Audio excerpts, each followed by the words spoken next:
د نیوز پریس چینل لیدونکو سلام ستړي مشه په موکړې څومې خبرونو ته ولسمشر غنی د ولور پړی پلای په مالتا هرات ولایت ته رسیدلی دی د ارګ له مطبوعاتي دفتر په خبره شوې اعلامیه کې راغلي چې نوموړی دمګړی په هرات کې دی او دغه ولایت له ځایي چارواکو سره به هلته پر روان وضعیت او امنیتي مسایلو خبرې کوي.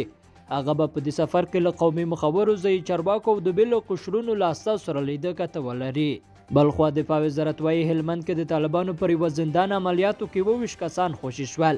تیره شپه ځانګړو کمانډو ځواکونو د هلمند ولایت نهر سراج ولسوالۍ کې د طالبانو پر یوه زندان عملیات ترسره کړي چې په پایله کې د یوه پخواني پوځي په ګډون 22 کسان خوشي شول. دفاع وزارت نن په وخت خپره کړې خبرپاڼه کې ویلي چې له دغو زندانیانو سره چې نه دي ویل شوي هغه څوک دي د طالبانو له لوري د اسلامي اصولو او بشري حقوقو خلاف بد چلند شوی و، سخت شکنجه شوي و او زورول شوي دي. د پاکستان پوځ وایي یو بلاستیک توغندی چې اټومي سرګلوله لیږدولی شي په بریالی توګه ازمویلی دی. له ځمکې ته دغه توغندی چې شاهین 3 نومیږي د 2250 کیلومترو واټن وهلی شي.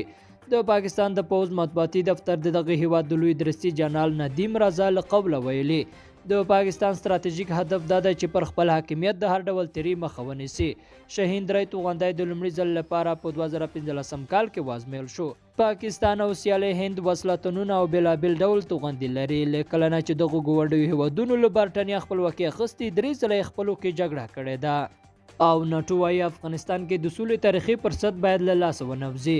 په افغانستان کې د ناټو ملکي استازی د سولې لپاره رامنځته شوی فرصت تاریخي بللی او ټینګار کړی چې دا موقع باید له لاسه ونوځي. سټیفانو پوتینکرو پر خپله ټویټر پاڼه لیکلي چې د سولې داسې هر اړخیز تړون ملاتړ کوي چې په خبره یې د افغانستان مهمې لاسته راوړنې پکې خوندي شي.